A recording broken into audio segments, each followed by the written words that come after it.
evening, good afternoon, good morning, and welcome to the second Bitcoin Cash developers meeting, public meeting for 2020. I'm looking forward to going through the agenda with you after we do introductions. So on my top left, I'll start with Chris Troutner. Hey, I'm Chris Troutner. I'm a senior JavaScript developer at bitcoin.com. I oversee developer.bitcoin.com and rest.bitcoin.com. Thank you, Chris. On my top right, Jason Cox. Hi, I'm Jason Cox, software engineer contributing to Bitcoin ABC. And next is Antony Zegers. Hi, Antony Zegers, also known as Mangarian. I work on Bitcoin ABC. Great, thanks, Antony. And Tobias Ruck.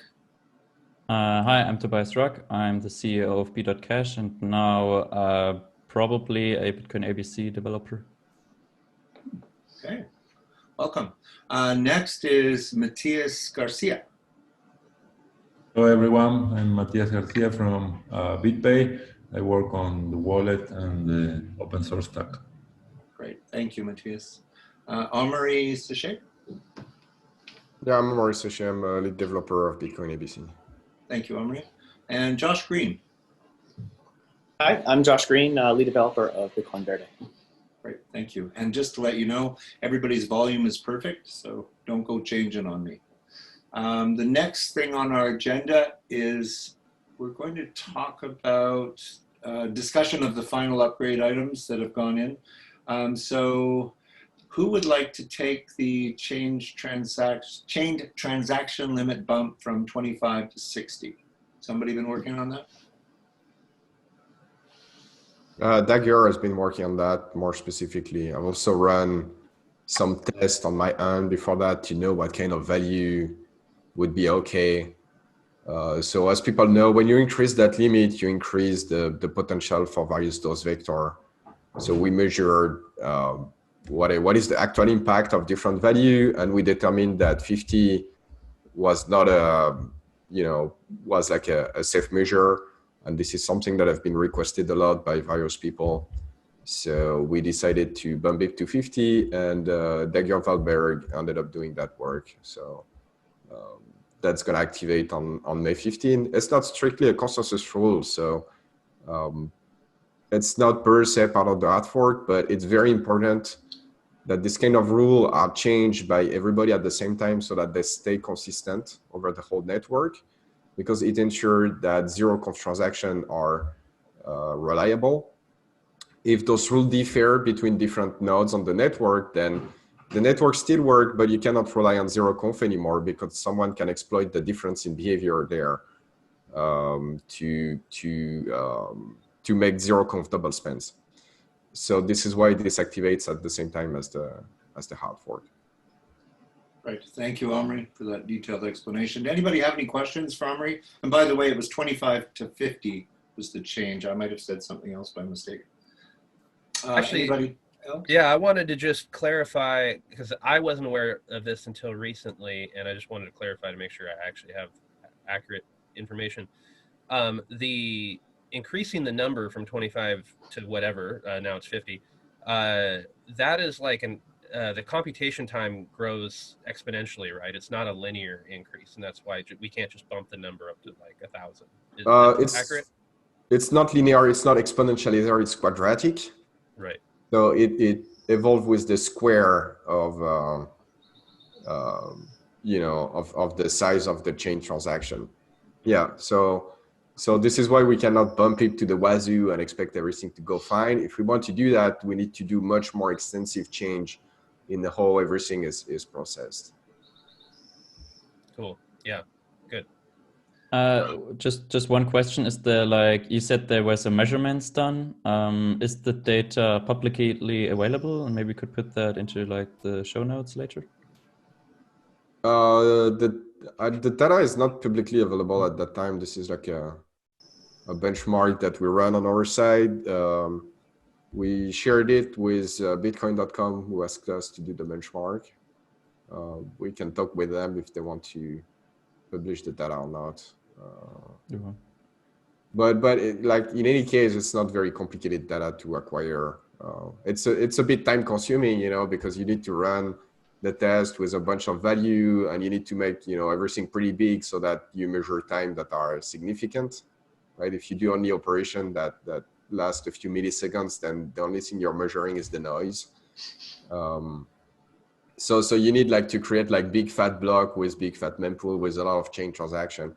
So it takes a fair amount of time to run, but actually running it is I mean, like making that happen is not extremely complicated. It's more of a time-consuming process. Yeah, I think it would be very interesting for like people in general to see like, okay, this is where this is coming from.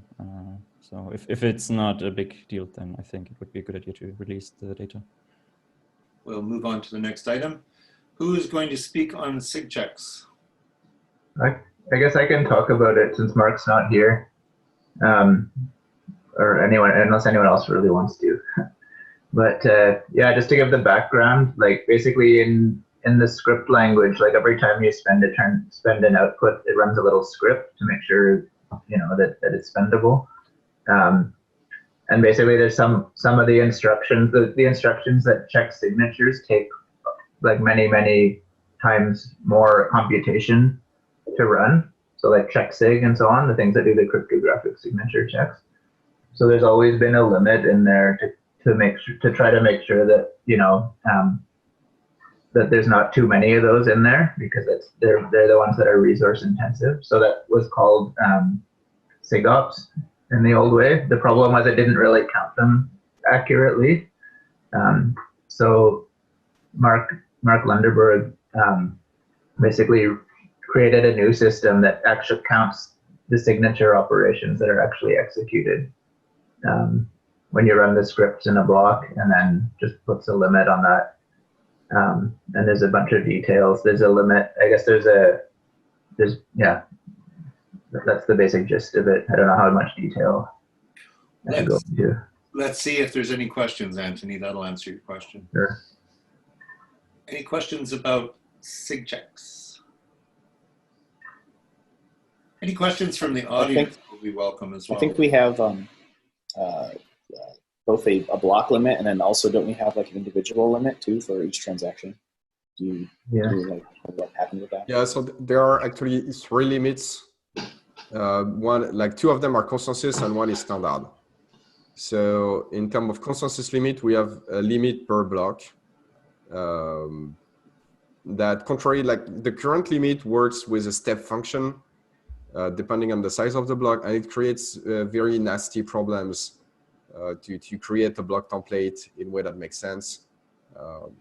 Because, you know, what could happen is that you add some transaction in the block, but those are transactions that have a lot of SigOps. So then you reach the SigOps limit, and it kind of look like you fill up your block because you reach the SigOps limit. But maybe if you added more transaction, the template would be invalid, but you add even more and the template would become valid again. And this is something like we humans can do those kind of operation intuitively fairly easily, but it's actually a nasty problem for a computer to solve.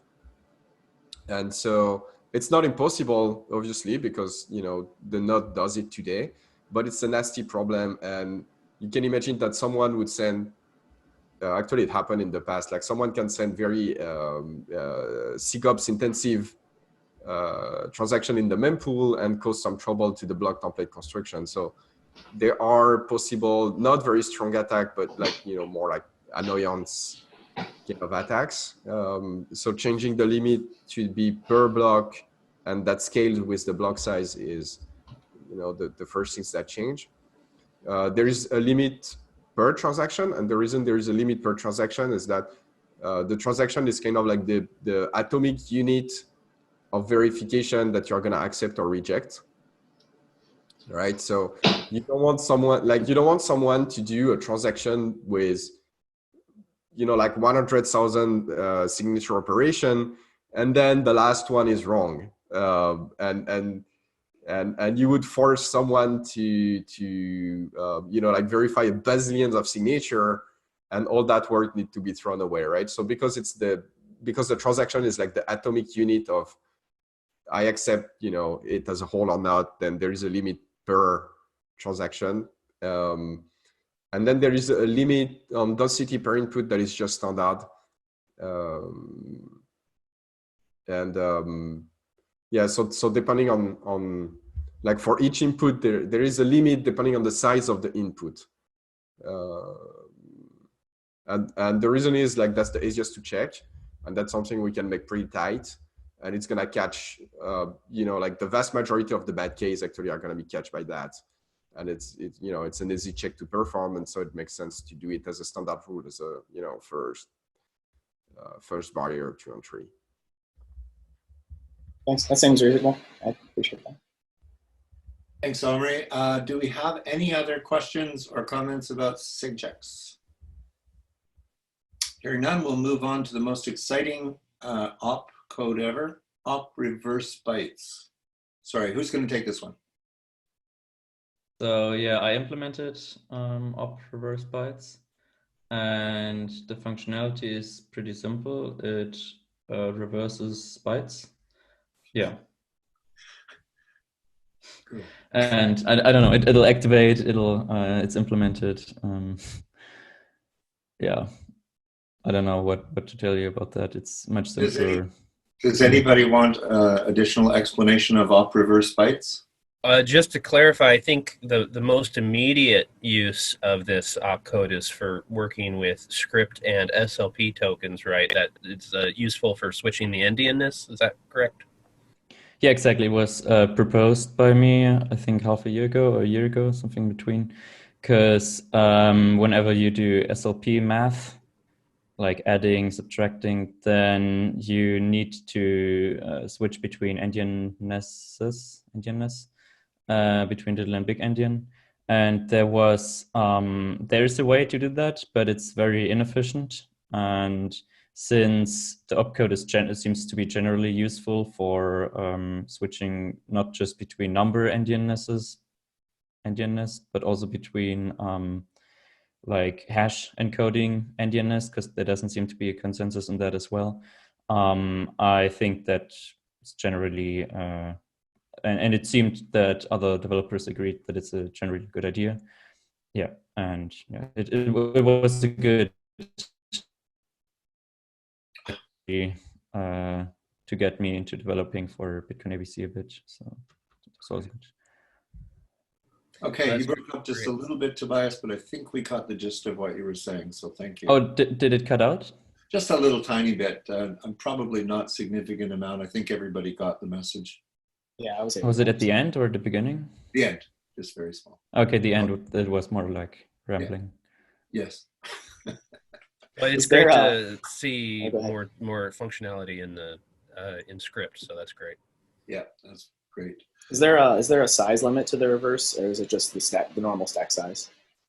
Or No, size? Mark and I decided that like it wouldn't add any additional vector, attack vector, if we just used the 520 limit as the maximum limit.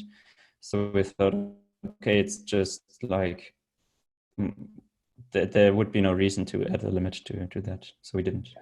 Yeah, I agree, because especially just in place, you could. There's no additional memory to swap it. Like, not just asking to make sure. So cool. That's awesome. Cool. Right. Any further questions for Tobias? Comments? We'll move on to the non-controversial item, infrastructure funding plan. Who would like to speak to that? Well, I can do it.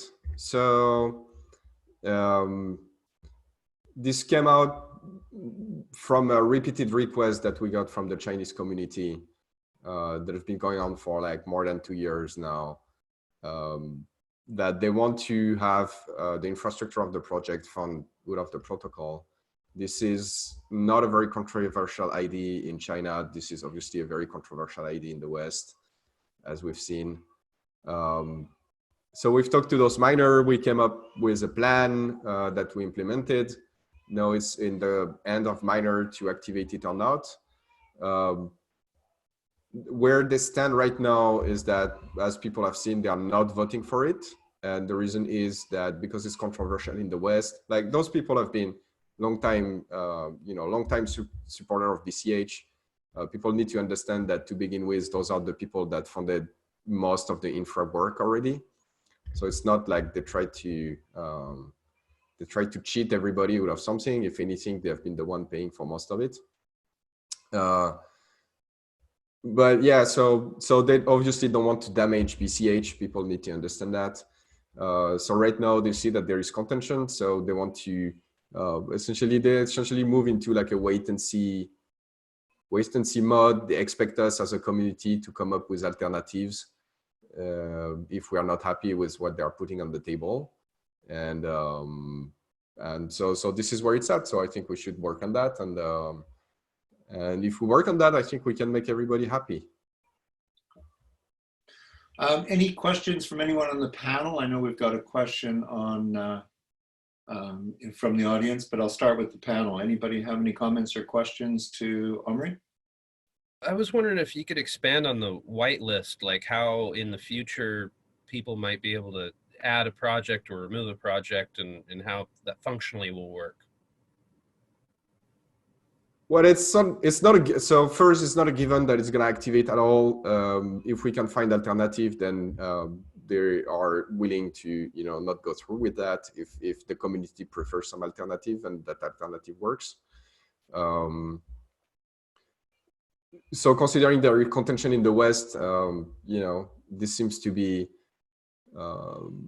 like a reasonable outcome out of that. But if this goes through, I think the best path forward is to leverage Avalanche to make the whitelist not consensus, but like a more soft consensus kind of thing, and so then the whitelist can become fluid. I think that would be the long-term plan there. So non-programmers may not understand how Avalanche will assist in this process. Could you give us sort of a, talk to me like I'm yeah. So Avalanche is a way for various nodes in the network to come up to an agreement about something that is much faster than waiting for blocks. And so where people look at it the most, like the biggest bang that we get for implementing that technology is obviously getting zeroconf secure in like 2 seconds or so, because the node can talk to each other if there is a double span and decide which one is the one they want to go with without waiting 10 minutes for a block to be found. But the thing is, they can agree on anything, right? It's not something that is just for zeroconf. It's actually a general consensus algorithm that can be used to agree on whatever, and so that consensus mechanism can be used to agree on the whitelist as well. And so what would happen if you do that is that you can let people configure whatever whitelist that they think is good, and then you can run that, right? And so if you think that some project should be added to the whitelist, then you would add it to the configuration of your node. And if enough people do that, then effectively that new entry in the whitelist would become effective on the network. But if you're the only one doing that, then it's not. Okay, that makes it a bit clearer. Any other questions for Amaury? Now I have to ask you guys, there's about 4 or 5 questions that have just come in from the audience. Do you want to address those questions now, or do you want to wait till the Q&A section towards the end of the meeting? Well, it depends what those questions are about. If those questions are about what we discussed right now, maybe it's better to address them right now. If they are about something else, then maybe could you just you guys should be able to all see the Q&A box if you click on it. I think these questions are probably going to take a little time. I can present the benchmark tests fairly quickly. Okay, maybe we should do that first and then come back to these questions. I do have a concern that we'll not get to the other things that need to be discussed in this meetings, but we will have a chance for these questions to be addressed later. It also gives the people that are looking at the questions time to formulate answers. So does anybody on the panel have any further questions about the infrastructure funding plan before we move on? No? Okay, we will come back to the audience questions in a minute, but let's go on to other upgrade related items, testnet and specifications. So maybe we'll take those two things separately. What's happening with testnet and who would like to speak to it? Well, I can talk about that because I'm kind of setting that up.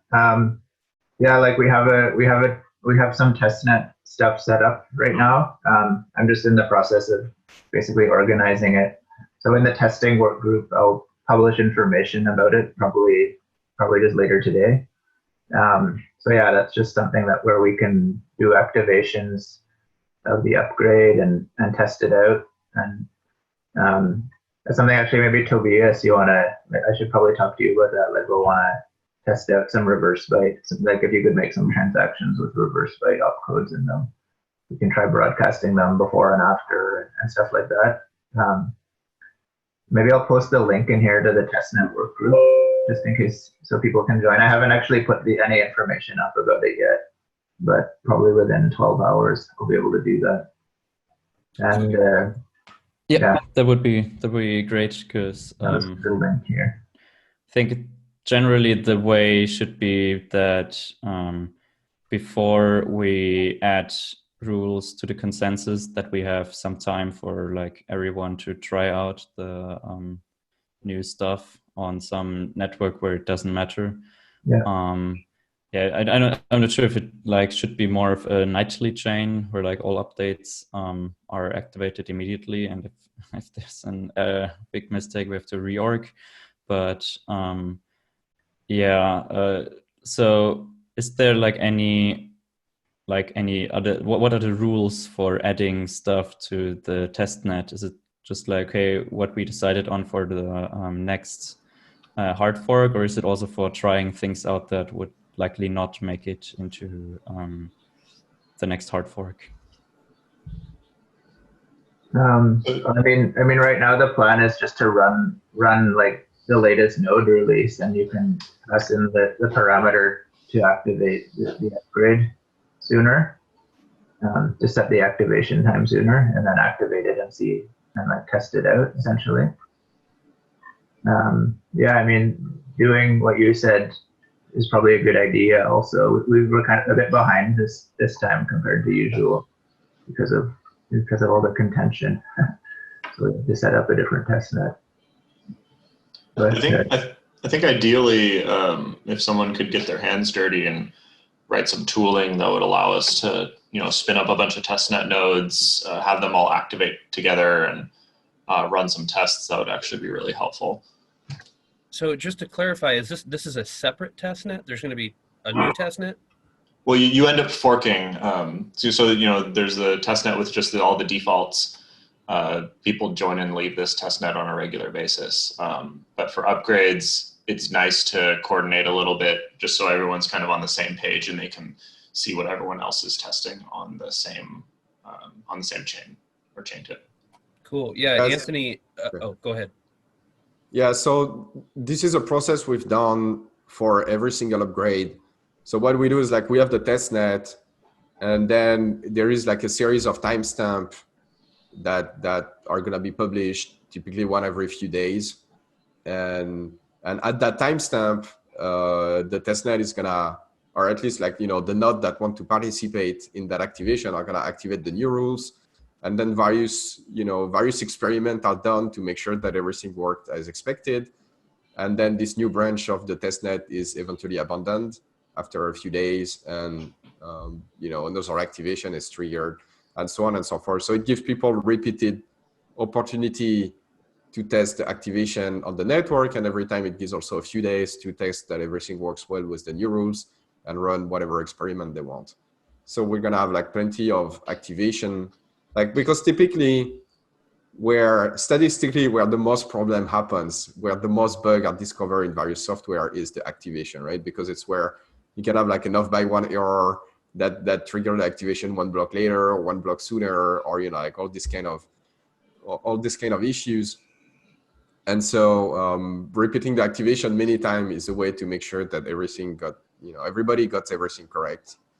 And yeah, so this is a process that I've been going on with every upgrade, and it's been useful to people. So I think we can continue, doing the same. Yeah, like, and then usually once we've done a few activations, like over the next couple of weeks or whatever, then we'll just leave it running activated. So then wallet developers and like people like that can test that their stuff will work after the upgrade activates. If they want to, they can just connect to it, test things out, and so yeah. Anyway, I posted the link to the work group there. Oh, okay, yeah. Thank you for clarifying. Because yeah, a lot of the developers who play with the developer.bitcoin.com software, they're always trying to use testnet. So I'm always trying to learn more about it. This was new information to me, and I even got a little USB miner. So I'll try and throw that up and participate. Okay. Good. And to expand, the running testnet and going through this activation cycle is not just for people running nodes. Anyone running software that relies on a node should also be part of this activation process. You want to make sure your exchange, your APIs, your wallets all work across the activation boundary. So I do encourage people to join along. Thank you, Jason. Any further comments on the testnet? So kind of like what Amaury was saying, like testnets tend to solve a purpose for node coordination being the one that he was talking about, especially at activation time. And this is kind of a question for Antony or really anybody, but we were talking about setting up a mining node testnet for minority node implementations. Basically, the intent was just to see if we can get mining, minority nodes mining in a way that tests to see if we're mining blocks that would be invalid, and see if we can make sure that we're coordinating correctly. Obviously, one of the hardest problems that we would be trying to solve is it's easy to mine blocks that everyone thinks is valid if your rules aren't as stringent as most of the network. But we already know what those cases would be, generally speaking. So one of the fallbacks for a testnet can be that we're just generating the transactions ourselves, right? A lot of the tooling that exists for testing a testnet is just generate a bunch of beta public key hash transactions. There's nothing special about them. There's not going to be any edge cases in them. Versus if you publish a really complicated beta script hash, you might start touching the edge cases for what a node would be considered, or for what a node might consider valid or invalid. So ultimately what I'm saying is one of the ideas that we were trying to toss around was, can we start getting live data basically relayed or replayed onto the testnet, which is a tremendously complicated process. It sounds simple at first thought, but getting those transactions onto a testnet in the state that they could plausibly be valid is difficult. I was wondering if anyone had ever contemplated that idea, or if there's tooling that exists that we don't know about that creates edge cases for transactions, etc. So this is kind of what I was alluding to earlier about people getting their hands dirty and writing tools for this, because essentially we have some of that already. The integration tests test this kind of behavior locally for a node. You generate transactions according to various rules and make sure that the node either accepts or rejects them. Having these tools work on testnet also in a controlled manner, because you would want to essentially be firing a whole bunch of different types of transactions at the node, pre-upgrade, during upgrade, post-upgrade, and make sure that the behavior is all the same, and that other nodes are also responding in kind. So I think the groundwork exists, but someone has to make sure that these tools are available for some arbitrary testnet. I think the examples are there, and I'm not so sure that relaying past transactions really provides much benefit on top of that, because you can just write a new test or tool that generates the transactions that you're interested in. Okay, thank you, Jason. Josh, does that answer your questions? Yeah, no, I agree with most of it too. I think that it's easy to test the happy path. It's really hard to test the edge cases, and I mean, it sounds like there isn't anything. It sounds like there's a demand, is what I'm saying, and not that there is a tool that already exists that So just trying to prevent. you need to reduplicating the create data. weird transactions. We will need to create weird transaction and send them. The good news is that you just need to do it once, because once you reorg the, like once you do the next activation, then you can reuse all the same transactions again. So it's not that difficult of a process. And also that allow to test some edge cases, but only the edge cases that you would accept, the transaction of the block. So it's not sufficient in itself. If you produce an invalid block, for instance, there is no way to propagate an invalid block to all the nodes of the network, right? Because they're all gonna reject it. It's by design. So people need to be careful. It's not because you used your software on testnet and that everything worked that that everything is good. You also need, so there is a bunch of test vector, and you need to pay attention to them and make sure that you have the same behavior on the state vector, especially in all the case where something is rejected, because for everything that is rejected, the testnet situation is not. Absolutely. And those test vectors, I don't know who writes them, but they've been really, really valuable from my perspective. Like the test vectors have been awesome that have existed so far. And then you're totally right too. Like it's really hard to get like the testing done for those where you're basically granted like herd immunity, because the other nodes just don't like relay them to you. So you're basically being protected by the fact that the majority of the node is doing the right thing, or the majority of the network. So that's exactly the kinds of things that we're trying to see if we can't do a better job on testnet. And it seems like it's just a really hard problem. So we're going to try to keep coming up with some. Yeah, I'm not sure, I'm not sure this makes, like testnet is one of the tools we have to test. It's good at testing certain things, and it's just not going to be good at testing other things, and notably rejecting stuff that you should be rejecting if you want to test that. Testnet is not the best place for that. You want the battery of integration test. It's not.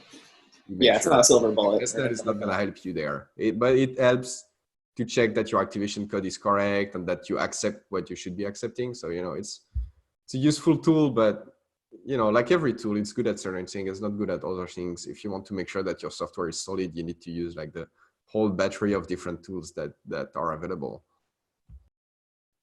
Cool. Yeah, On I the agree. topic, Thanks, Amaury. on the topic of testing and tooling, I just thought I'd throw out there that James Kramer has created a pretty innovative test suite for SLPDB that he's been working on. I haven't had a chance to play with it yet, but what it does is it spins up a full node in reg test mode inside of a Docker container. And then he can simulate a whole bunch of block reorgs and all sorts of edge cases. And, it's not as good as doing the real thing, but he's got everything automated in an end-to-end test. And so if that sounds of interest to people, I'd point you to James Kramer in the SLPDB repo. Great, thank you, Chris. Any further comments on the testnet? So yeah, there's currently the test suite in Bitcoin ABC that does like all these rigorous functional tests. But that probably also is interesting. Like the same test should also be runnable on Bitcoin Verde or Bitcoin BCHD. Is there merit to an effort to like separate the test suite out like we did for libsec P256K1? Or do you think that is much better to stay within Bitcoin ABC entirely? Who are you asking, Tobias? Just like in general ABC people. I don't know. I can see pros and cons to doing such a thing. Like the maintenance increases. There's some assumptions about the API that need to be taken into account. Because I know we have some tests that are kind of specific to the software that we're writing. So I don't know if that translate over necessarily to other projects, but it is an interesting idea because it would be nice if there was cross-pollination. Yeah, so there is a series of unit tests that is, related to the software, and those one, it doesn't really make sense to export them because if you don't have the software that come with it, then, there's just like, you cannot run them. But there is also a series of tests that are in JSON form that contain a bunch of test cases. And the reason they are there is that so that someone that doesn't work on ABC can take those JSON and run them with their software. But that means that they need to write some some code that parse that and run that through unit tests on their own software. So it's not really something that can live standalone. So we can put them in like their own repository, but I'm not sure. I'm not sure it runs much, right? Because that would be a repository with like 5 JSON files in them, and that's it. Well, I think he was also referring to the integration test suite, because at least that test suite is written in Python, and you could, in theory, spin up other nodes using that suite. But like I said, some of it's specific to ABC's code base, so I'm not sure how well that would translate over. Yeah, okay, yeah, I see. So the Python test suite, yeah, it's kind of specific to ABC, though, because ABC is like a derivative of Bitcoin D. You can probably run like a good chunk of it on another Bitcoin D derivative, because a lot of the API is going to be the same, but it's probably not going to run like 100%. There are probably going to be like a few stuff that are slightly different that are going to fail. And for nodes that are not derivative of Bitcoin D, it's probably completely useless. Okay. It's also due to the RPC interface, which is probably different. Okay, gotcha. Yeah. Well, yeah, maybe in the future like we most can. Most of the RPC interface is the same across node. There are a slight difference that can be a source of problem, but it's not just that. It's like the stuff is like starting and stopping and rebooting nodes with various configuration and stuff like that. And all that part is just it's not gonna work like you expect if you use another node. Also, a fair number of the tests actually read directly from the node logs. So unless the node log format is exactly the same, all those tests wouldn't work either.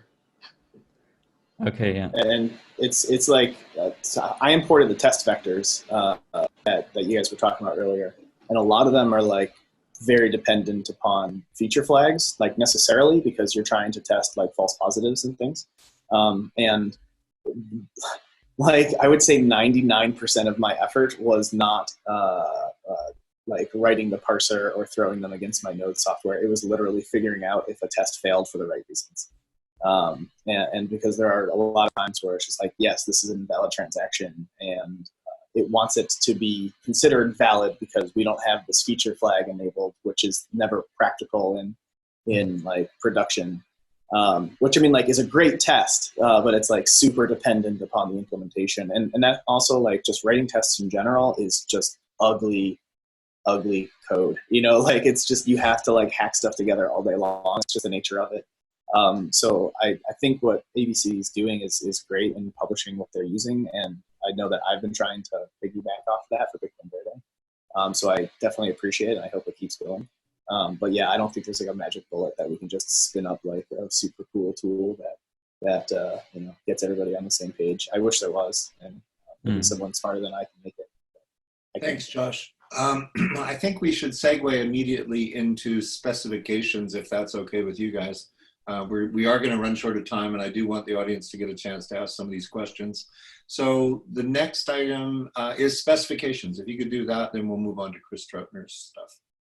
Okay, well, hopefully I basically don't really have much to say about this other than that I'm working on them. They're basically in progress. We have a few, like the SigChecks and the Tobias I think is the only one that's really complete right now, reverse bytes. So yeah, just encourage anyone who wants to help out with specifications to have a look. bitcoincash.org, GitHub, pull requests. Great, thanks, I don't really have too much to say. So yeah, I think there's not much to say about it, so we may as well move on unless there's specific. So I'm gonna move on to what I thought the specification item was, which is perhaps somewhat different, and that is that Josh has been working with a group setting up specifications and has been giving us reports. So Josh, do you want to just give us an update on how that's going?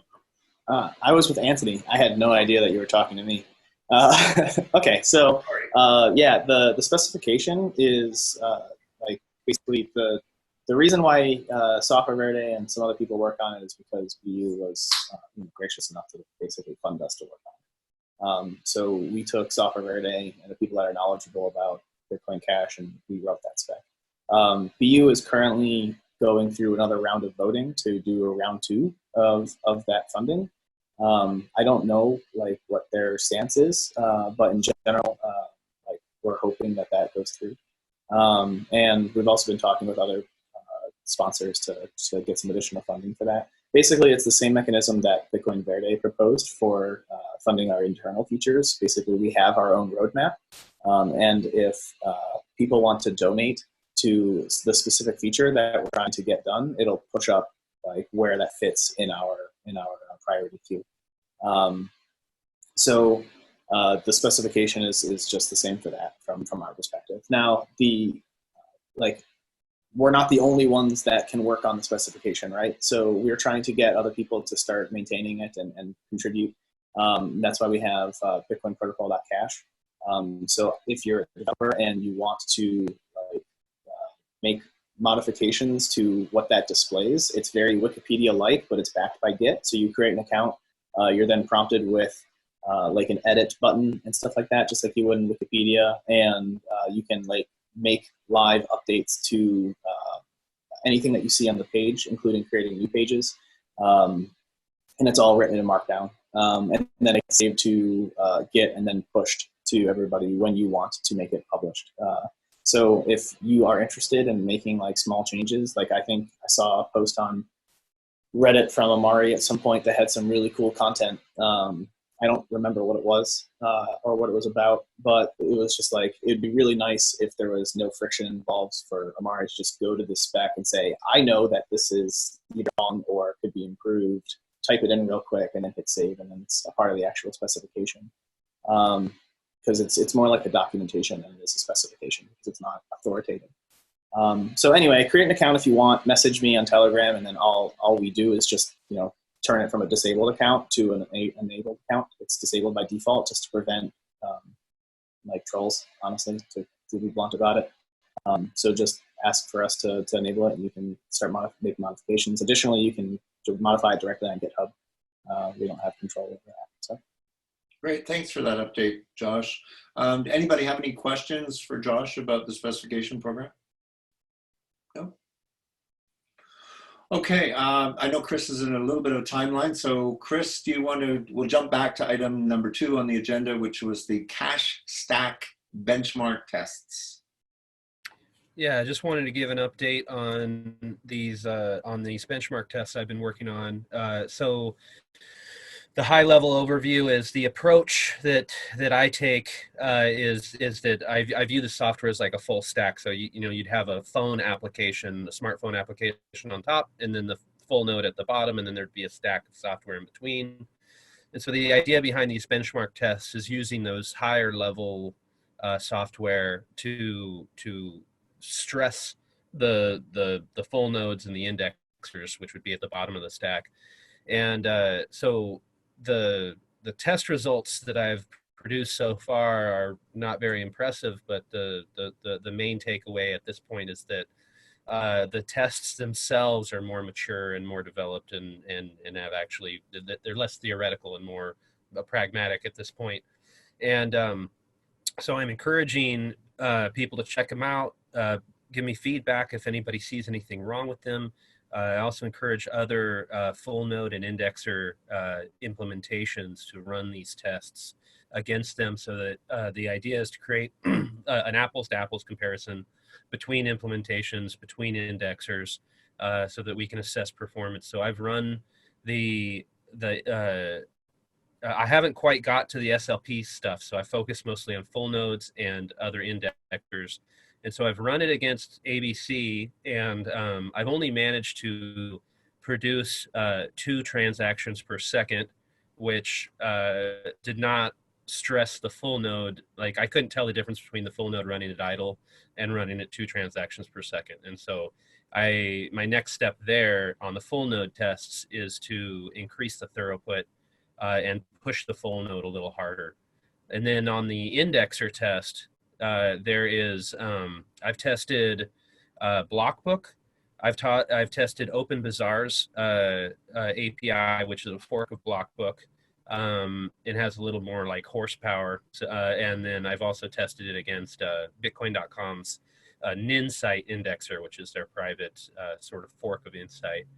And so I'm hoping to point it at other indexers. And again, the results I have so far aren't very impressive. I just wasn't able to push any of these systems hard enough to see any like really significant difference between idle and you know, going full blast with the test. So my trajectory going forward is to increase throughput and conduct these exact same tests and just increase the throughput and push the systems a little harder.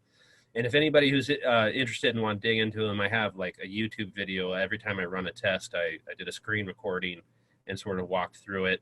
And there's a whole like test suite of commands that you can run if you want to run these tests yourself against your own infrastructure.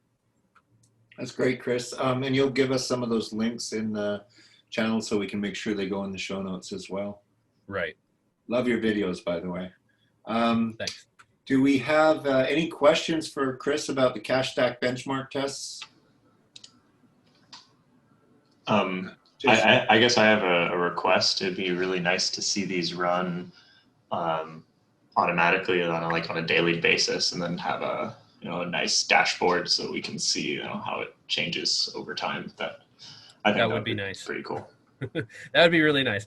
Yeah, the test is it's not terribly expensive. It's costing about $200 a month to have the infrastructure set up. And then, of course, I'm doing everything on mainnet, so there's real fees. That's not really significant.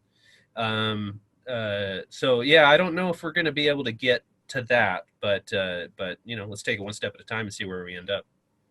So the item mostly around this, Chris, is just getting the manpower to do the work. Is that correct?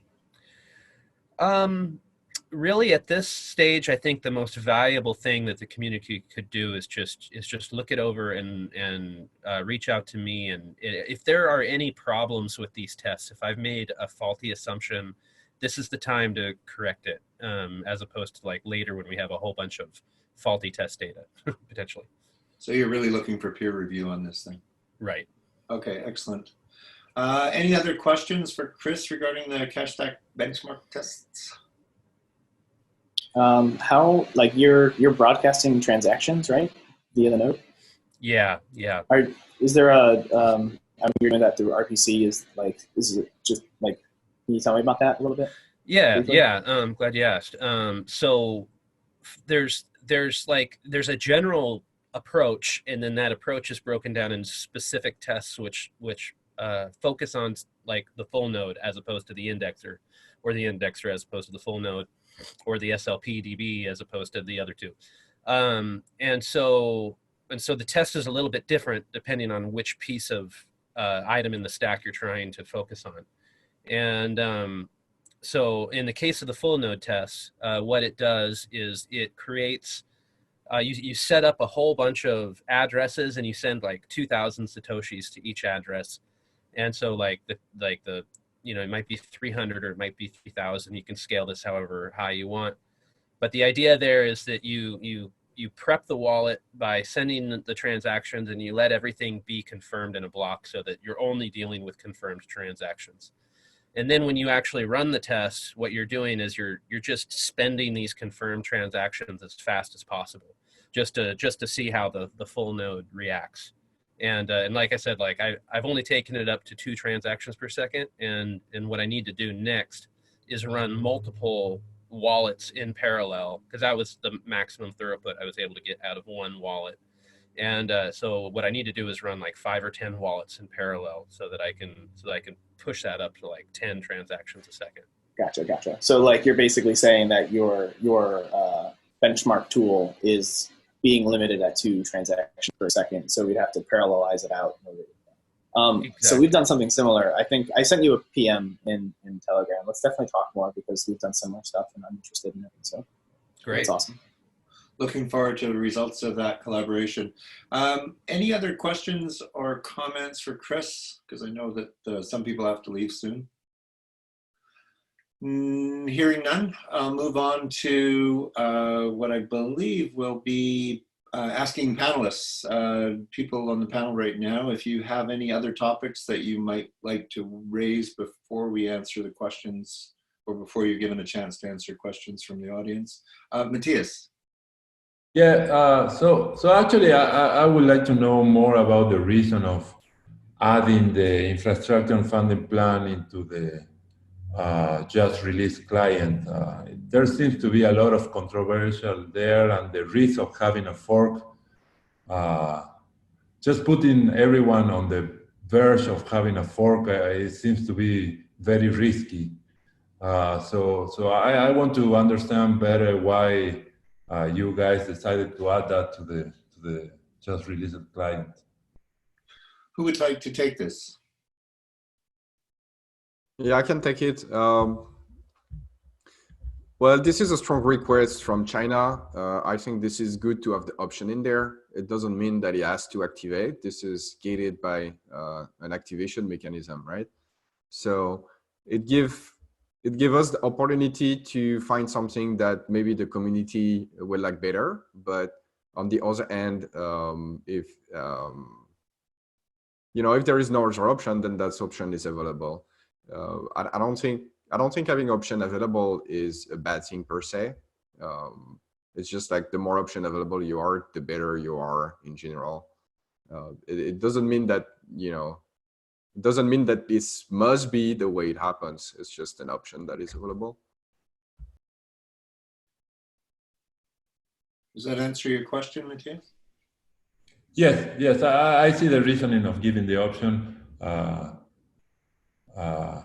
But I see that the ones that vote are the minors, right? And there's a lot of people that contribute, and that was kind of, I don't know, just got angry about this. I don't know, it seems to me that it was a little rush to include that option on the client, because I think at this point we need a lot of support even from other nodes. And having said that, I also see that there's other option for founding that some people have proposed. I want to say that I would like to help whatever I can in order to implement those, to speak whatever I have to speak in order to help with that initiatives and prevent a fork, which I think would be catastrophic at this point. But I think, if nothing else come out of that, people have realized that those alternatives and working on those alternatives are very much needed if, they have a preference for those alternatives rather than doing it with like a minor fund kind of thing. So, if that served as like a way to motivate people to find a good solution to that problem that is more suitable to them, and then the minor fund don't need to happen, then that's also a good outcome. Actually, this is a demand that has been coming for China for like 2 years or so. It's not something that is new. And I've been advocating myself that the right model is probably a Linux Foundation kind of model, I think is what would be best. So if that can, if that kind of model can happen, I would be even happier than if the minor fund can happen. But, at some point you also need to deal with what is available on the table. And it seems that the Linux Foundation kind of model did not happen. And it seems that there is a willingness from the mining, some big miners to go with that option. So I think it's good to put it on the table because it's available. And yeah, I mean, not everything is like black and white, especially when you did with this kind of things. You get to see like what you would prefer. You get to see what is available. Also, demonstrating that something is available may change the perception in the eyes of others, so that they are motivated to work in whatever solution they think is better. So, all in all, I think there is actually a lot of positive that come out of that. Even if people are very emotional right now, I think they will realize that this whole thing is actually very positive. Maybe like, in 2-3 months when people came down a bit, they're gonna realize that we've made progress on funding infrastructure like never before in a very short amount of time. Like I'm pretty confident that in like 2 months, we're gonna have made more progress in funding infrastructure than we did in 2 years before that. And if people are willing to, if people are willing to work and contribute toward a common goal, I think we can come up with a solution that's gonna satisfy most people and keep everybody on board. Obviously, you see like a few trolls that, just want to steer shit and not taking that opportunity to do so. And if that was not that, that would be something else. I see a lot of people that are opposed to the miner fund that actually take, I think, what is a very positive step to distance themselves from those people. They say stuff like, I oppose the miner fund because this and that reason, but this effort to split the community is going to be very destructive for everybody involved, and all the people that actually support BCH don't want that. So all those development, I think, are actually very good in many ways, even if the short-term chaos may make people feel otherwise. Change, and especially like creative change, often come out of chaos. And there is like, when things change, you need to have some, you kind of need to have some period of chaos. It's more or less unavoidable. And this is what we're seeing now. I'd say, I invite people to keep a cool head, to keep in mind that a lot of people on every side of this are pro BCH and want what is best, that very few people actually want to split. I would invite people to be actually careful of the people that actually want to split, because if that happens, they are the only one winning. And even then, I'm not quite sure all of them realize what they're getting into. And that if everybody focus on finding solution, we will find solution. It's gonna be all good. I feel obligated to say something too, and I agree with Amaury on a lot of points, and also to be very clear, like Amaury and I are on very different sides of opinions for the IFP, but still, like, we still want the same thing. We want infrastructure to be funded. We want the community to not split. Like, that's honestly my number one priority, period, above anything else. Like, splitting is not even a realistic option from my perspective. So one thing that the IFP has really done, though, is it's really forced the discussion, for better or worse, and that's just what it is. And kind of like what Amaury is saying, like we're having this discussion now. So I think as long as we continue to have this discussion and we continue to really just talk with one another and not alienate one another, and try to collaborate to find a better solution, I think we'll be okay. I think all of our incentives are aligned. We just need to figure out what that looks like. Before I move on to the questions from the audience, is there any other topics or comments that the panel would like to bring forward? So yeah, Amaury, Antony, did you want to say something? You can go ahead. I'll go after. Okay, so Amaury was talking about the Linux Foundation, that would be like an ideal solution for Bitcoin Cash. Could you maybe elaborate a bit more on that? So if that would be the ideal solution that people can put like mind share on, like moving that ahead, or at least thinking through if that would be something realistic to try in the next time. Yep. So the way the Linux Foundation work, or like Linux development in general work on the very high level perspective, is that you have you have an organization that is called the Linux Foundation that employs some people, to do development, but also like to do relationship with various businesses and stuff like that, right? But that organization is a small part of the Linux ecosystem, actually. Like Linux Torvald, for instance, work for it. Various other important people in the Linux community work for it. But it's kind of like an aggregation point. And most of the development of Linux actually is done by people that are hired by various companies like IBM and HP and Google and like many companies that have different interests. But all of them are using Linux in some way. And by providing people to work on Linux but are paid by them, they can ensure that what they think is important is going to be worked on. They can also ensure that they have a voice. It's kind of like proof of work, right? Like in some way, because you can expect that different actors in that ecosystem are actually competitor on the market, right? And so they may have interests that are in tension, right? So IBM, why does IBM work on Linux, right? It's because they are selling servers and mainframes and stuff like that, and a good portion of those machines, they run Linux, and they want to make sure that Linux perform well on those machines for what their customers are doing.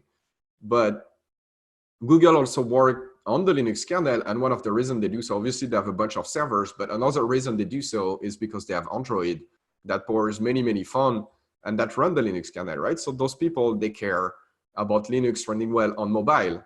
But the people at IBM, they probably don't really, care about that.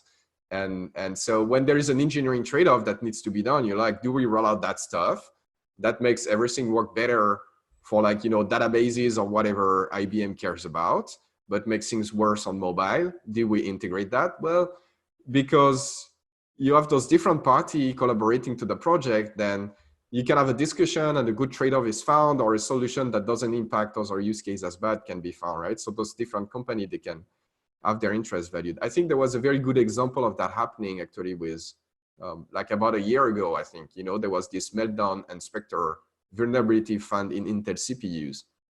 And Intel submitted a series of patch to the Linux kernel that would harden the Linux kernel against those vulnerability. And those patch made the Linux kernel slower on every single CPUs, right? And obviously Intel doesn't really care about this, right? Intel cares about Linux working well on Intel CPU. And if, the way they do their things make it slower for ARM or MIPS or whatever, they don't really care, right? But the guys that work on ARM and MIPS, they were like, this is not okay. This is not okay. We are taking a performance hit for something that, is not a problem with our CPUs. And as a result, Linus Torvald was able to tell the Intel engineer that the solution is no good and they need to develop another one that doesn't impact other CPUs in the same way. And so I think this is a very good model, because different actors in the space can have their different interests valued. And you have a foundation that, has the power to arbitrage that a bit, but at the same time is fairly small, right? So it's not like the foundation is like doing everything. And so you can have all those business participating, but also keeping each other in check. And the foundation provide, the arena essentially where all of this happens. And I think this is a good model, and this obviously have worked very, very well for Linux. So when you do something, you need to look at previous example that have been done in the industry and try to inspire yourself from it. And I think this is probably a good model. This is probably a good model for BCH, or at least that's my opinion. Thanks for that, Amaury. I put up a link to the Linux Foundation for those that would like to have a look. It is linuxfoundation.org, but it does present an interesting model that possibly Bitcoin Cash can use. Any other questions or comments from the panel before we move to the questions from the audience? Well, I kind of wanted to comment on Matias's comment or question also. And basically, I guess I kind of agree with what, well, Josh and Amaury both, I think, agreed on this point, is like this idea of having a split, like, is, I think, well, first of all, I think it's very unlikely that's going to happen. Like, all the serious people who are, want the best for Bitcoin Cash, like, no one wants that. And it's basically like, but there's like a small segment of people jumping on that and like basically seizing the opportunity to, try to push fear and doubt and all this kind of stuff. So I just think it's a mistake for people to like, be overly fearful of that, like, or at least not to make your decisions based on fear. Like, it's basically, it's not a good way to figure out what to do. Or, we want to like make a rational, good decision of where we're going. And the people who are like, pushing this idea of, oh my God, there's going to be a chain split. It's not, I think it's extremely, I mean, the fact that this client has been released, I guess, increases, like if you release a client with incompatible rules, that increases the risk a little bit, but I still think it's very, very low risk. I would just encourage people not to freak out. Well, with that, go ahead, Matias. Right. Just one more comment from my side. I don't want to discuss a lot about this. A lot has been said already, but I think I think by releasing this client, you're kind of leveraging the fear that people have for the split, and it's kind of a play that you guys are doing to put this into the table and to increment the discussion about the foundation options for ABC. And I think it's just too risky. I think it's really just too risky, and it's kind of you're showing the nuclear option, and probably knowing that it won't happen, but still you're leveraging this option or this fear in order to put this into the table. I don't know, maybe this worked this time, but it won't work if you do it 3 or, I don't know, 2 or more times on the future. I hope we don't have to go through this 2 or 3 more times in the future, for sure. Anybody else want to comment on Matias's comment? No? Go ahead. Yeah, but listen, the problem of funding infrastructure has been on the table for a very long time now, and this is an option that is available and that solves that problem, even though some people are against it. And I think we need to be realistic. Like it's a nirvana fallacy that a lot of people fall into, to say, well, this option is not ideal, and it's certainly worse that this hypothetical option that I have in my mind that would be better, but that currently isn't there, and it's not like 100% sure it's gonna work, right? So, for instance, in my case, the best case scenario for me, the hypothetical situation that I have in my mind is the Linux Foundation kind of model. I think this is how it should work, and I hope that we end up with something that's gonna look like this. But at the same time, I got to be realistic that it doesn't look like the different people we've been working with so far are willing to go there. But the people we're working with so far are willing to go with the IFP. And so at some point, you got to be realistic and play the card you have rather than play the card that you wish you had. And so this is the card that we have. And actually, I would prefer very much having better cards to play, but you got to do with what you have.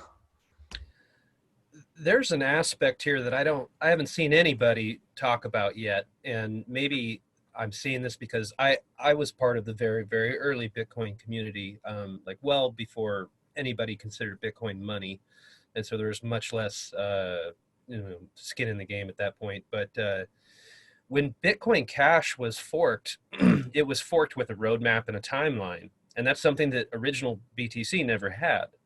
And I don't see enough people recognizing that.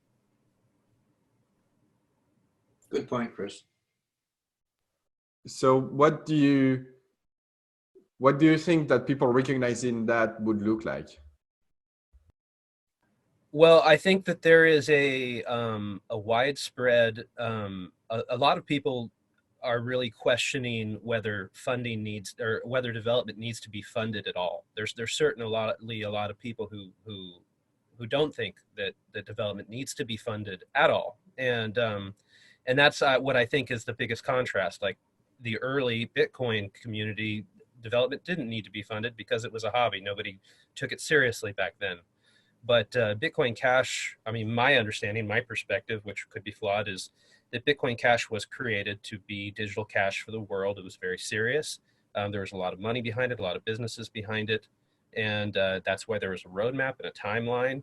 And that was why Bitcoin Cash was created. And so if you don't, if people don't, take a moment to acknowledge that, then it muddies the whole conversation to start with. Yeah, okay, I see. And it's interesting that, and I would like to extend that, and you are correct. In the early days of Bitcoin, all those questions, were not asked very much. But also at the same time, Bitcoin was not worth very much at the time. And by the time Bitcoin grew in value, in 2015 or so, those questions, they were on the table. And this is what, this is how we ended up with Chain Code Lab and Blockstream and various of those groups to actually fund the infrastructure. Because once you start having billions of dollars that are tied into that infrastructure, then, if that infrastructure is not maintained and it collapses, then it's literally billions of dollars that go poof, And so you got to ask yourself the question at this point, it's not this hobby project that existed in the early days of Bitcoin where someone would pay 10,000 Bitcoin for a pizza and be okay with it. No, there is real value behind that. But the flip side of that is that if it's not maintained, this value is going to go away. Maybe, not next week, but it's going to go away because the technology space is ever shifting. This is something I think people don't quite realize as well. Even if you do nothing, you got to maintain that damn software because there is new version of Linux distribution that come out, new version of Windows that come out, new hardware to run it on, and all of that. And most of the time you don't need to do something, but this Linux distro is gonna ship with a different version of whatever library or different compiler or whatever, or they use whatever patch that exists in the standard C library or whatnot, and suddenly your software doesn't work right on that platform, right? And suddenly there is a new version of Windows that expects you to do something different because of whatever security model that they use, or a new version of the compiler or whatever, right? So you kind of need to run to stay in place. And if people want to be convinced of that, just try to run. So there is a whole scene that is called abandonware, that are old video games that are not sold anymore, but people they play those video games when they were kids and they want to play them again. And so there is a whole scene on the internet that is called the abandonware movement that provide all those old video games that are not sold anymore for people to use. And running some of those video games at all is actually a challenge. Quite often you have entire tutorial and very complex very complex operations to undertake to run those stuff at all. And some of them we don't quite know to run them because the computer that we use right now and the system that we use to operate those computers right now are extremely different from those in the 90s. And it didn't happen, one day someone flipped the switch. It's oh, these little things change and this other little things change and this, this become a bit different and all of that. But you do that for 20 years and you have a platform that looks nothing like what it used to look, and the software doesn't even run anymore. And this is constantly happening. And so if you don't keep up with that, what's going to happen is that in a few years, the software is going to run very badly. And in 10 years, it's not going to run at all. You need to be conscious about that. Even if you have no roadmap and you want to keep the software doing what it's been doing, you still need to take that into account, that the technology is evolving extremely quickly and you need to keep up with that path for everything to keep working. Yeah, the concept of code rot, that's one of the big things that I see as the difference between a developer and a non-developer is developers automatically get code rot, the concept of code rot, because they deal with it every day. And people who are not developers, that's a difficult concept for them to just, you don't know about it unless you experience it firsthand like developers do. Well, thank you very much for that detailed explanation. I think that's valuable for people, Amaury, and everyone here for those comments and questions. Is there anything further from the panel before we move on to the questions from the audience? Just really quickly, I think like the concept of funding is just very, very complicated. And I mean, I think even people that are developers on the other side of the fence, right? We agree, like the software, if it's going to be considered professional and run in an industry that has a lot of risk for there being complications, there's going to need to be some sort of financial source. It's just, the devil's in the details, right? We've heard that expression probably like 10 times in the last 2 days. So, I mean, I think that's the thing is like, we're all very much aligned, and I think we just need to talk more as a community and figure out what this looks like. So. Great, Josh. I'm going to agree with you there. I don't usually have an opinion, but seeing this group of people come together in a reasonable manner, no shouting, no yelling, and getting work done for the benefit of Bitcoin Cash, it's really appreciated. So kudos to you guys. Let's move on to some of the questions from the audience, if that's okay with everyone. So we'll start with an anonymous attendee. He actually has got 2 questions. So the first, I'll just read both questions together and you guys can decide how you want to address them. So the first one is, what is a rough estimate on the hash rate supporting ABC versus BU as of today? And the second part of that question is also, which probability do you currently assess to the event hard fork happening in May? So somewhat loaded questions, but I'm sure somebody would like to tackle this or not. Yeah, so I can. Basically, the mining landscape right now on BCH is that almost everybody runs ABC for mining, and then you have like a few stuff that are gonna run on different node, but they are a few percent at best, more like experiment. And the reason is most of the node software have not been made. I've not made like a lot of effort so far to be good at mining, and there are various reasons for that, but mainly there are a lot of detail in the consensus code that become way more important when you want to start mining, because you can, if you get like any of those details wrong, usually what's gonna happen is that, maybe you're gonna be slightly out of consensus for like 10 minutes and then you're gonna get it right. This is like the worst that happen, and this is bad, but this is okay. Suddenly, if you're mining in the wind for like 10 minutes and you lose a lot of money, right?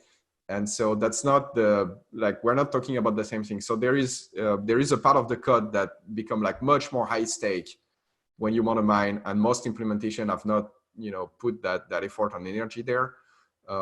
There is little people mining with BU right now, and the main reason is that because in the past people actually lost a fair bit amount of money by mining BU. It generated, for instance, invalid block at some point where they accounted for the size of the Coinbase incorrectly. They have been a bit, they have been a bit goose and lose with those kind of stuff, and it cost people block in the past. And so the miners don't really write, at least the one I'm talking to, are not really keen to mine with BU. They would probably mine with something else. If they put the effort to make that happen. But they are not super keen to mine on BU, and it's always, it's always harder to regain. When you fucked up, it's always harder to regain your position and to regain the trust of people once you lose it than to not lose it in the first place. So I think maybe Bitcoin Verde or BCHD or other software like that would actually have a higher chance gaining market share in mining than BU does, as far as I can see that. And what was the second question? Oh yeah, no, what is it? It was how likely is a hard fork happening in May? Okay. Well, predicting the future is always way more difficult than predicting the past, and so there is always loosey-goosey there. But as far as I can tell, most of the important player actually don't want, like, I mean, like hard fork is gonna happen in May, like guaranteed. Like, but I think the question is like, is there going to be a split, right? Or at least this is how I read it. So this is what I'm going to address. Most of the, I think like pretty much all the big players in the BCH space don't want a split. So that makes a split actually fairly unlikely. Though what I see as maybe a bit of a dangerous dynamic and maybe something that may cause a split is people that actually don't want a split but partake into action that actually increase the risk of a split, either because they are being manipulated or because they are fearful and don't use their best judgment. And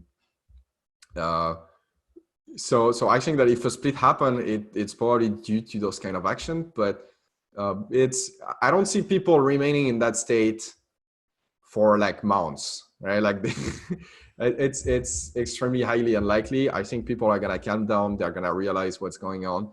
They're gonna realize that, you know, freaking out is actually not helping the situation. And once that happen, you know, they're gonna take, you know, better steps that makes everybody happy and avoid a split. This is what I'm expecting.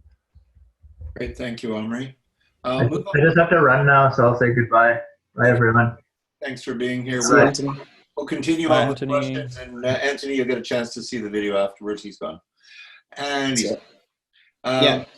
So I agree with Amaury. Like, I think even if we did have a disagreement at the time of the activation, like none of the big players are going to like die on a hill for you know, this chain. You know what I mean? Like, everyone's going to make the economic decision, which is in contrast to, you know, the BSV fork, right? We had people who were just going to basically like suicide on whatever chain.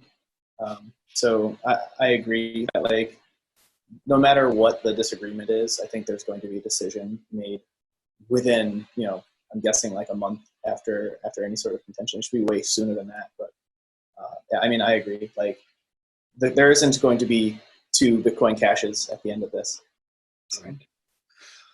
Thanks, Josh. I want to get through the rest of these questions before we wrap up. So I'll start with the next one, which is, will the ABC development team stay involved with in the event that the IP does not go through? I guess that's a good question to start with. I'll come back to the rest of his question after that. So anybody want to address that? But I guess I'm the only one remaining from ABC, so so I gotta do it. Well, it really depends what the situation look like by then, right? There are many different scenarios that can happen where the IFP doesn't go through. If the IFP doesn't go through, but the community pull out together to find another way to fund infra, then we'd be perfectly happy with that, and we continue to work on BCH. I think that would be the outcome that makes the most people happy. And whatever the solution that is found, some people are gonna be, you know, this is not my favorite solution. But if you deal with reasonable people, you can find a solution that works for everybody. And if you find some people for which no solution works and they are always angry, then, you know, maybe it's not that big of a deal that they are unhappy. Now, if that come up to a situation where, you know, like everything goes downhill, you know, everything goes to shit, and and there is no IFP, there is no other funding plan, and everybody is yelling at each other, then it's not a given that we'll be in a position to continue durably. You know, we continue for as long as we can, but, you know, at some point, like, if there is no funding, no IFP, and no other plan, you know, we may have to stop at some point. But we have no plan to stop unless we have to. All right, let's go to the second question from Random One. Will an ABC node compatible with the opposing chain be created so that we can continue benefiting significantly from your excellent development team and continue to at least attempt to help BCH in mushing forward despite possibly losing node dominance? It's an extension of that first question. Yeah, no, so I think this is not a good idea. Releasing nodes with different consensus rule is exactly how you get a split. I think the course of action that we have taken, where we have put the IFP in the code, but there is some, there is some activation mechanism, and by default it doesn't activate unless some people take some action to activate it. I think is the right road, which leave an option to not activate it and go for another solution, or that allows to activate it if no other solution is found. I think is the way to go. And I would invite people to do something similar, because if everybody starts releasing Node with different consensus rules, and I see this very funny rhetoric where, like, I don't agree with that solution.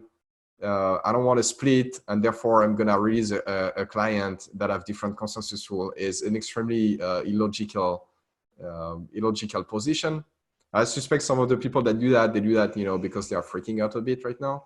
Some other people do that because they actually want to cause chaos, or they actually want to split. I would be careful of those. But otherwise, I think if you are against the IFP, the best course of action is like voicing your concerns to miners so that they don't activate it, and also making sure that they're alternative, because you need to keep in mind that those miners, they are the one funding infra right now for the most part, and so themselves, they are obviously very much in favor of like either an IFP or any other solution that would spread that load a bit, right? Because they are paying for most of it right now. And so we need to be, we need to put ourselves in the shoes of those people.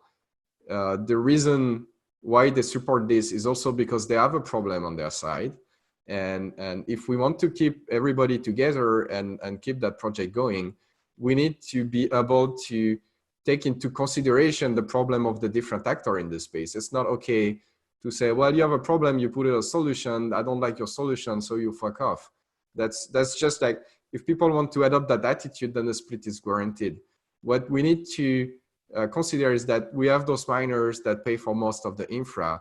They want to spread the load a bit. And so if they don't like the way they propose to do it, we need to propose another way to do it.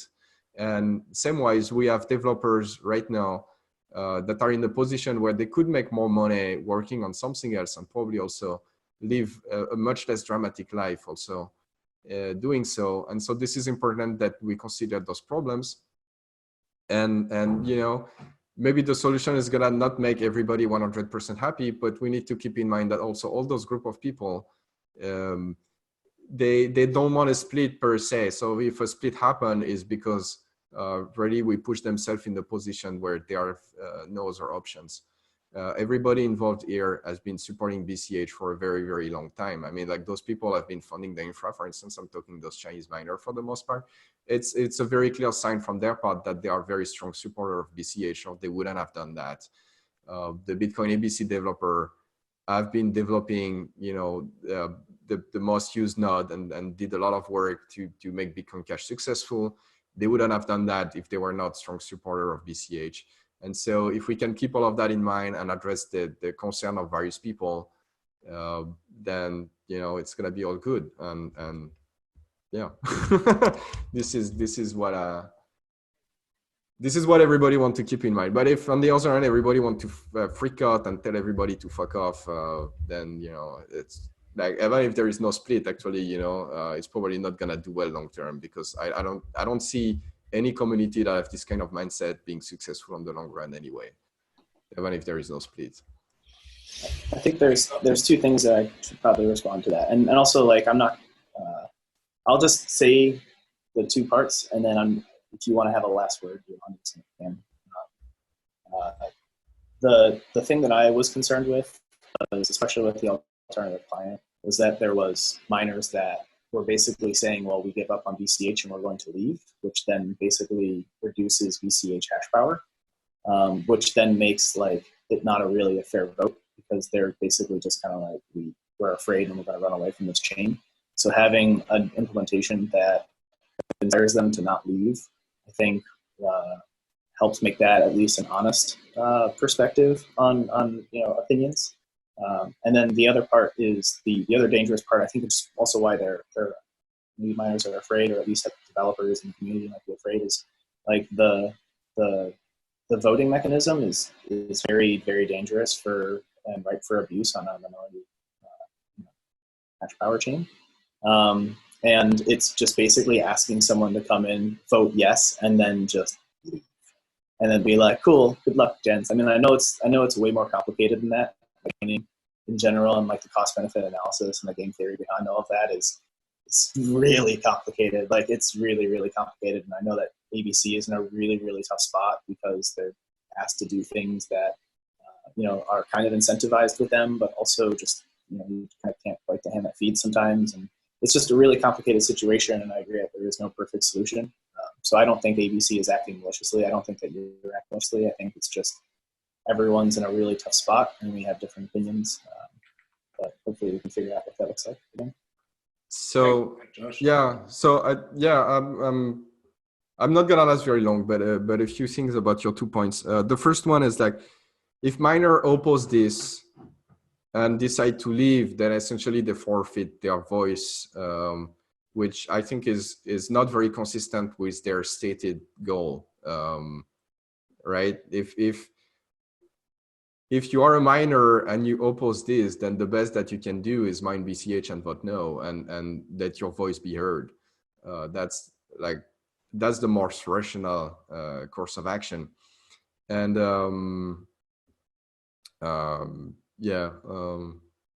okay. I kind of lost my train of thought. I wanted to say something else, but probably the voting manipulation was probably the second part. Oh yeah. Well,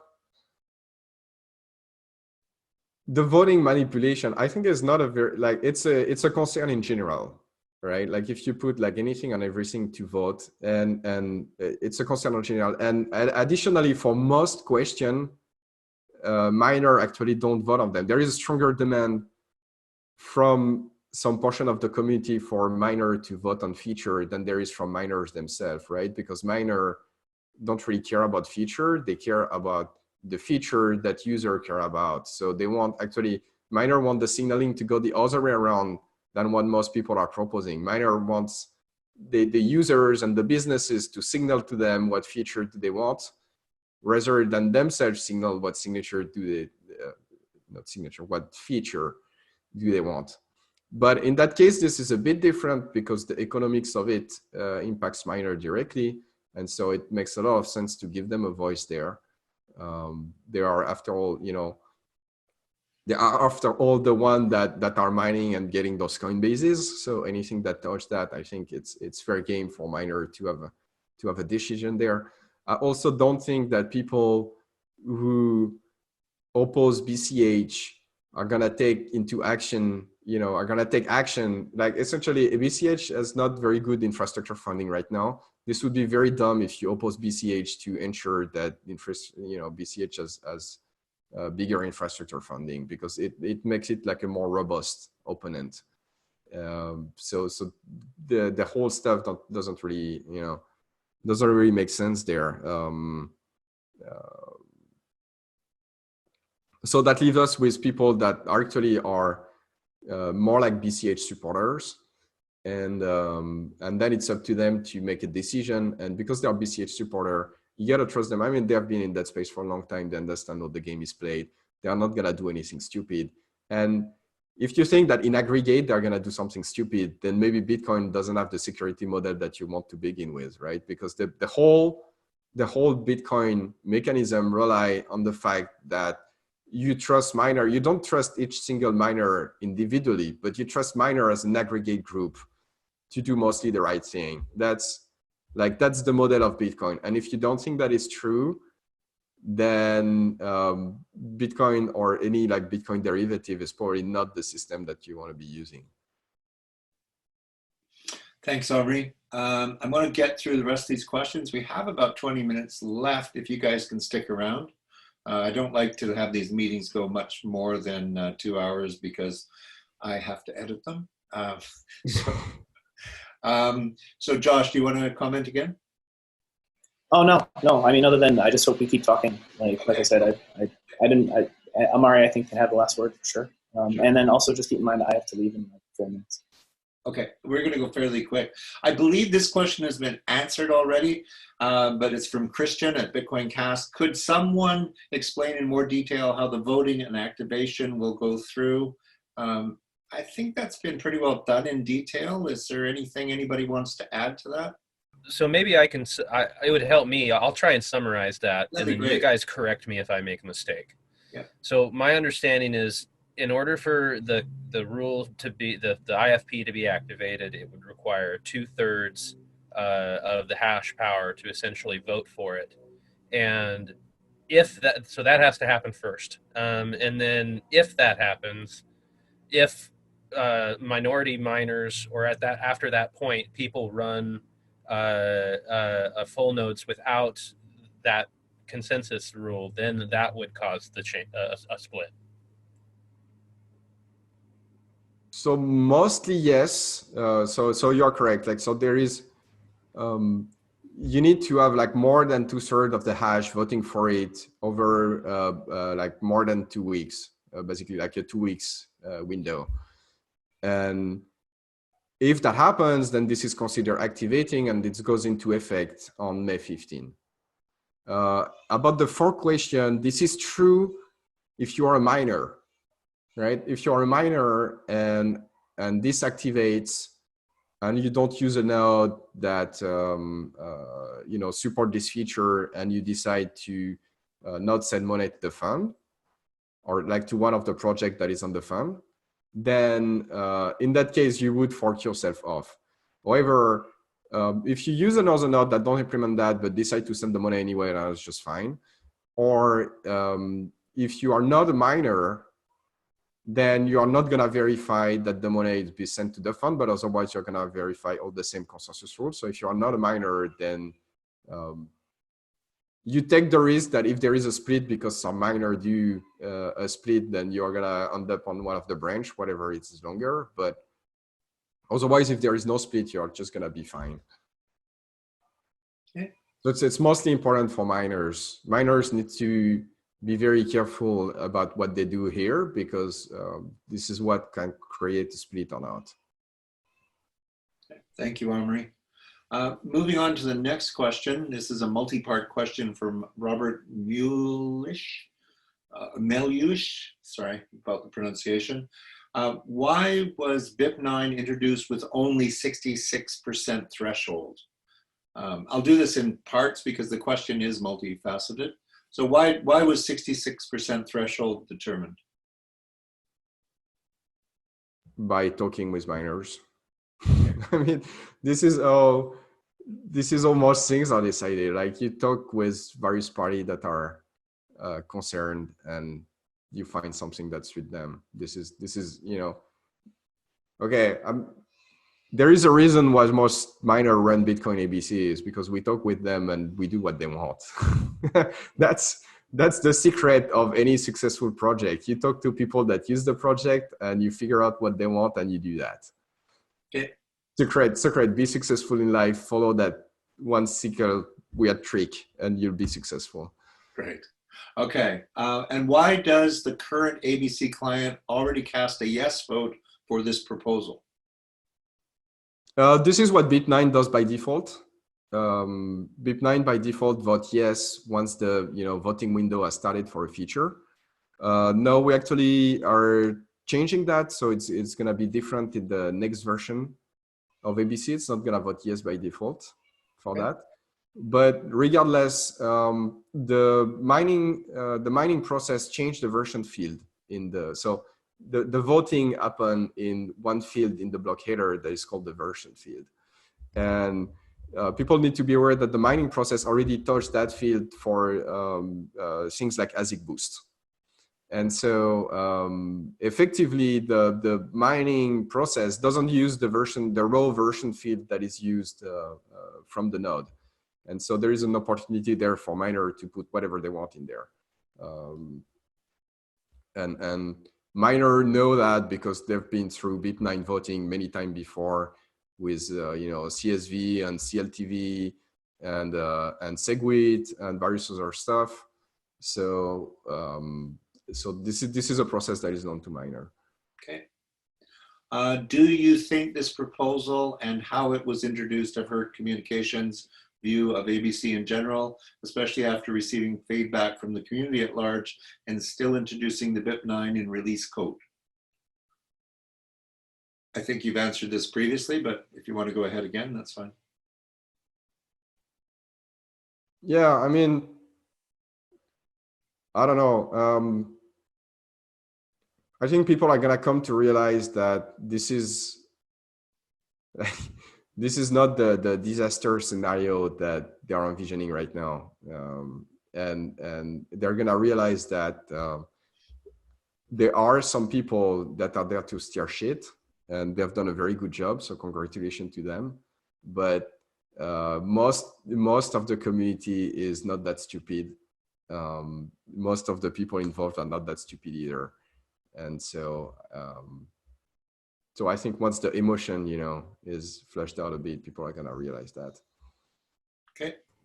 Yeah, I just want to add to that real quick that I want to emphasize what Amaury said earlier, that there's this whole Chinese community that people in America or the West are just oblivious to, and yet that's the majority of the economic power behind mining.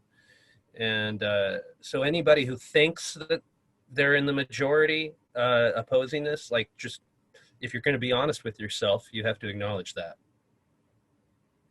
Yeah, the Chinese community have been asking for something like that for more than 2 years now. So this is one of the big divide between the Eastern and Western community. Though the Chinese community doesn't want to split either, right? They are not dumb or anything. They are, they are Chinese. This is why this is the Chinese community, and so they are good, reasonable people. They have a different culture, which makes them value some things more than others. Maybe differently than the Western community, but that's fine. Like, we need to acknowledge that. Yeah, I totally agree. Like I made a couple of comments about like this being a global culture, and that's like 100% two ways. Like, people in the West need to understand that China is a bit more collectivist, so the concept of sharing the burden for this development cost is far less controversial. And like, we don't have that concept. We're like super, for better or for worse, like cutthroat, kind of like, dog eat dog. And I think we just need to communicate more and really come up with a plan for that. It's not like they're acting. It's not like or ABC or anybody is like trying to sabotage Bitcoin. Like, we're legitimately just having a difference of opinion. So I think if we just talk more and figure things out, I totally agree. I don't think anyone's acting evil. Okay. I don't think I am, but that's just a personal observation. Without this BIP9 being introduced, even though it was opposed by the majority, don't you think this action is forcing the split, because it seems like other nodes are rushing to create alternatives to ABC's implementation altogether? I think this has been answered, but go ahead if you want to. Yeah, the question is a bit loaded. Like, there is a framing there that it's opposed to the majority, but as Chris presented, like, there is a huge community in China that support this. Yeah. And it's very difficult to assess actual numbers, but it's not a given that the community that opposes this is actually the majority. This is something that people need to be aware of. Like, Chinese people, there are many of them, and many of them don't speak English, so we don't hear that much about them, but they are there and they are very important for that community. So the framing of the question is a bit, a bit weird. Though no action is forcing a split there, right? Like, the action is actually proposing choice. And if people want to freak out about proposing choice, then they're probably not the one on the side of freedom, I'd say. Proposing choice is, it's a good stuff. And once you have a choice on the table, then you can discuss. You can choose to do something else. You can choose to do that, or, we can choose to do nothing. But every single of those choices comes with various consequences, and people can discuss them, and then a course of action can be taken. But it's always good to have option on the table, and so this is why this option is on the table. But this is also why it's gated by an activation mechanism, so that it's not shoved on everybody's throat. I think this is a very good way to let people have a discussion and come up with an agreement. So in that sense, I would very much disagree that it's forcing a split. I would, however, very much say that people that are rushing to create alternatives that are incompatible are much more likely to create a split than something that may be activated or not. Like, if you want to avoid a split, you need to be talking with the people that want to activate that. You need to come up with alternative solution that's gonna favor more stuff. What you don't want to be doing is putting something that is incompatible on the table that, you know, is gonna increase the chance of split, or yeah, that's that's how it is. Thanks, Amaury. We have. I have to go. Thank you guys for having me. Definitely really appreciate it. I hope we talk more. Josh, I have to go. Thanks very much for being Josh. here. Thanks for the great Thank you work. guys. It was great talking with you. Like really. Like, Everybody else stay on. I've just got one more that I'm going to read out. I don't know if anybody else has said this before, but I'd like to thank the miners and devs for going through this hell. I know it must not be easy, and so again, thank you. And I'm going to reiterate that too. I know the hell that's been people have been going through, and I really appreciate that the people that are coming to these meetings and working together are in fact doing the things that need to be done. I think we're going to leave that for the time being. We're almost at the 2-hour mark, so I really appreciate you all coming, and we'll look forward to talking to you again soon. Thanks, guys.